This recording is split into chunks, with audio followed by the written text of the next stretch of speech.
Alright, I have already made this video before, but I think I'm gonna make another video diving deeper into this topic. And I pretty much just want to explain why it is that Nintendo prices their video games so high. And why is it that we never see them do any kind of permanent price reductions. Last time Nintendo had ever done permanent price drops, it was with the Nintendo Wii, and we saw games go from $50 down to $20. They don't do that anymore, and in fact, the man who started this trend was Satoru Iwata.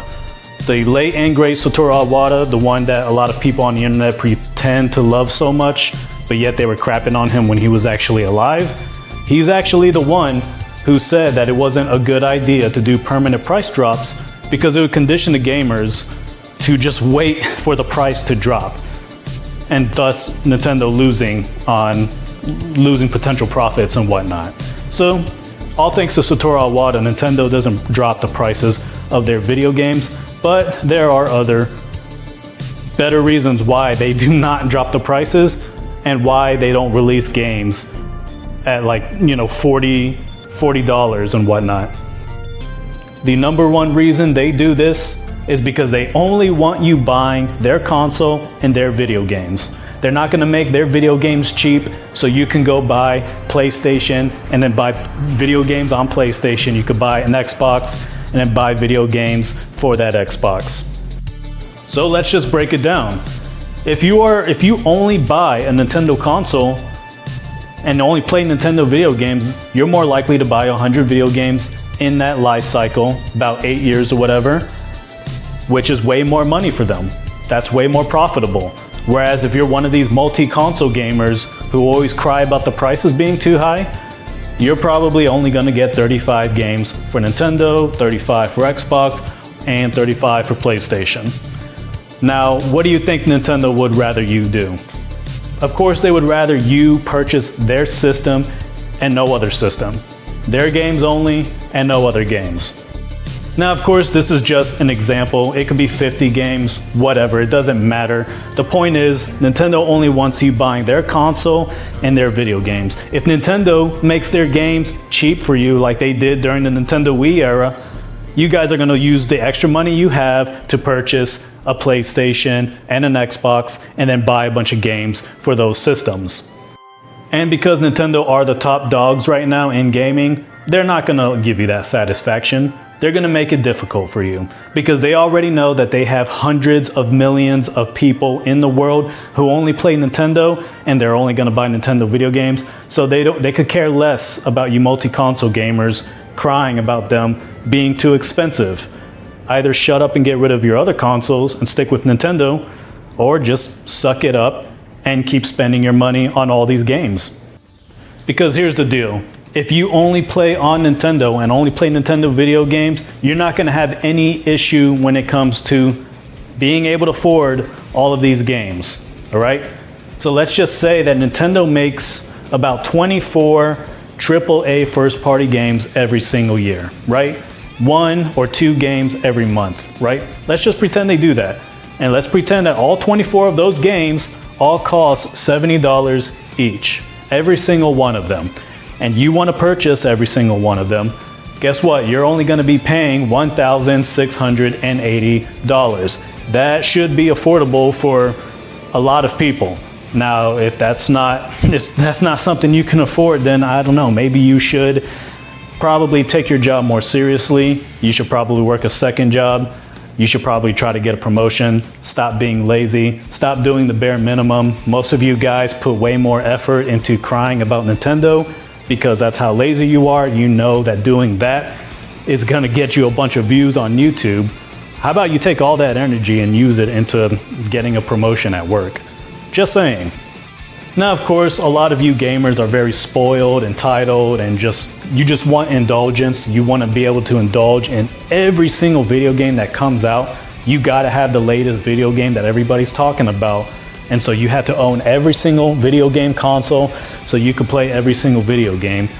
Let's just say you're trying to do that. You're trying to get every single game that comes out, and that could be anywhere from 50 to 100 AAA games. There's also the indie games, very popular indie games that you want to have. you're more likely now to be paying $7,000 a year just to have this insane library of video games. Now, of course, a lot of you are not going to do that. There probably are people who do pay that much for video games, and they are probably the same ones that are always complaining and wishing these companies, these studios, will lower the price of their video games because you are entitled and you think that you deserve to just own every single game that comes out. Doesn't work that way though. Nintendo understands that you guys cannot afford to have every single game that comes out. And they also understand that they are the best when it comes to making video games. So that's why they price their video games very high, because they're not going to give you guys the opportunity to be able to afford video games on PlayStation. And that is the reason you're seeing many people not carry over from PlayStation 4 to PlayStation 5. Nobody's really buying a PlayStation 5 that much. I mean, if you look at the sales, the Switch is still outselling the PlayStation 5 in Japan by thousands of units. Why? Because they know they can't afford every single console, every single video game, and so they're just gonna stick with the ones who make the best video games by default, and that is Nintendo. That is a fact, that is objective, you can't argue. Nintendo makes the greatest video games. As a matter of fact, Nintendo's worst video games are actually better than PlayStation's best video games. That's also. Don't believe me? Okay, well, let's take PlayStation 5's best video game, the video game that won Game of the Year for 2024, that game being Astro Bot. Let's take that piece of trash and let's compare it to Kirby Star Allies. Kirby Star Allies, which is a game that many people said was mediocre compared to every other Kirby game before and after it. That game sold 4.55 million copies, whereas Astro Bot, the so-called Game of the Year, only sold 2 million copies. And it's not just because Astro Bot is a trash game that just copies and imitates Nintendo video games. It's also because of the fact that many gamers out there are just sticking with Nintendo because they know Nintendo makes the best games by default. And you know what? Kirby Star Allies actually is a better game than Astro Bot. It's way more fun. It's way better. Astro Bot, I mean, this is a robot who has zero personality. His own fictional universe is just very fake. It's not really his own universe. It's basically just a homage to PlayStation video games, and that's it. That's all Astro Bot is. And so even though a piece of trash like Astro Bot won Game of the Year, that doesn't really just, fool people into thinking it's a better game. People recognize quality when they see it, and that's why Kirby Star Allies, even though it's arguably a very disappointing Kirby game, still sold double the amount of copies that Astro Bot did. Even a smaller budget mid-game like Zelda Echoes of Wisdom outsold Astro Bot in its first month. That's pretty pathetic. But of course, like I said, the reason Astro Bot didn't really sell well and PlayStation isn't selling well at all is because people are sticking with Nintendo. They realize that they are the best video game company, they have the best video games, and because they're expensive, well, people are just gonna stick with them. They're not gonna bother trying to chill out more money for a damn PlayStation and Xbox.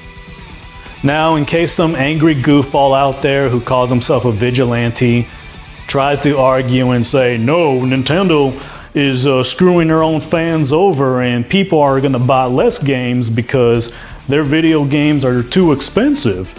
If they would lower the price, then they'd be able to sell more games. If somebody tries to make that stupid argument, here's all I have to say to that.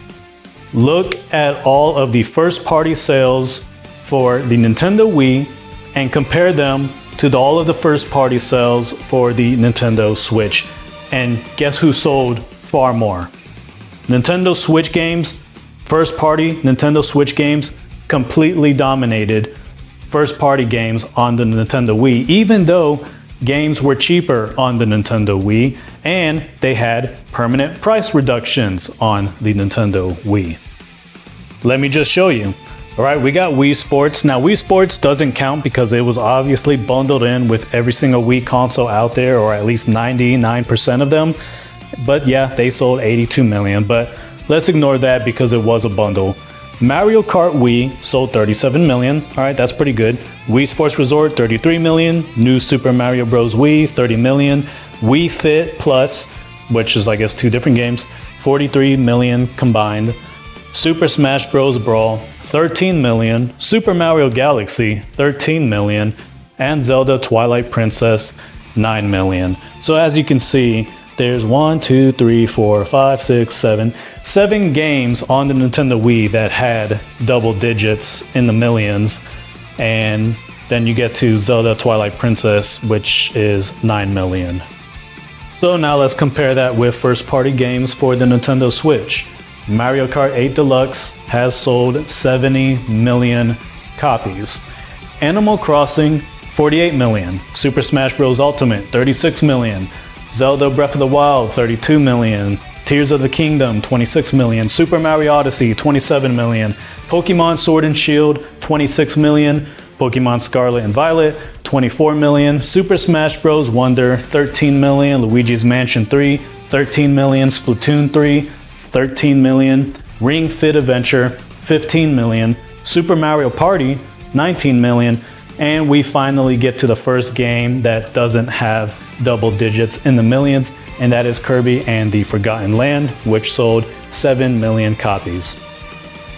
All right, so as you all can see, far more first-party games for Nintendo Switch sold in the double digits in the millions than games did for the Nintendo Wii.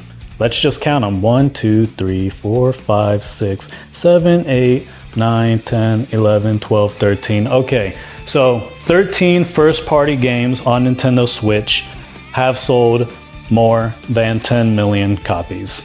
Far more, that's like more than double than what first-party games did on the Nintendo Wii. That is far more video game sales, despite the fact that they never really had any price reductions. So there you go. Another reason that Nintendo doesn't drop the prices of their video games, they don't do any permanent price drops, is because they are making far more money, and it's because more people are buying more of their games more than ever. Nintendo Wii was doing some serious price reductions, permanent price drops on their video games. Their video games will go from either $60 to $50 down to $30 or $20. And as you all saw, despite that, their games didn't sell nearly as many copies as first-party games did on the Nintendo Switch 2. That is a fact.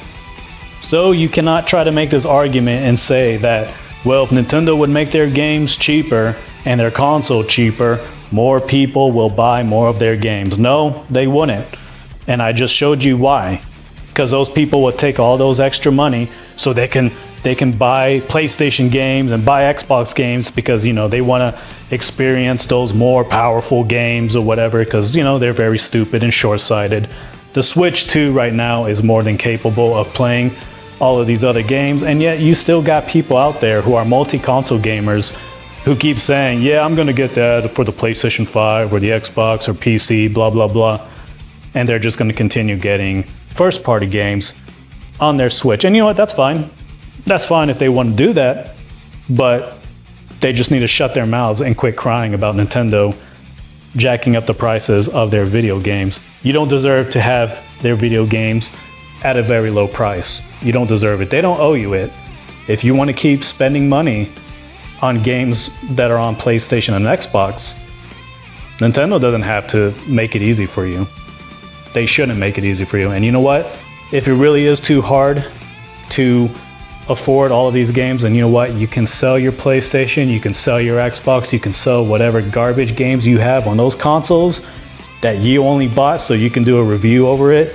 You can sell all those games and just stick with the superior platform. And that'll solve all your problems. You do not need to buy a PlayStation 5 just to play a piece of trash like Astro Bot, because even Nintendo's worst video games are better than that game. Doesn't matter if they won Game of the Year, that doesn't mean anything. Nintendo's, cheap games are better than that game. You also don't need to be buying any of these third-party games because most of those are garbage too. I mean, come on, Assassin's Creed Shadows, who the hell really wanted to play that? So, yeah, stick with Nintendo. Just buy Nintendo consoles only, buy Nintendo games only, and you're gonna have the best gaming experience, and it's not gonna cost too much at all. You're gonna be able to easily afford every single video game that comes out. Hey, you'll be able to afford all of the amiibos as well. Now, whether you agree or disagree with me, go ahead and hit like, leave as many comments as you can, subscribe if you haven't subscribed already. I don't care if you dislike me, do it anyways because it will help this channel grow. I want to hear your guys' thoughts in the comments below. Do you agree with this? Do you disagree with this? And I will talk with you guys later. See ya.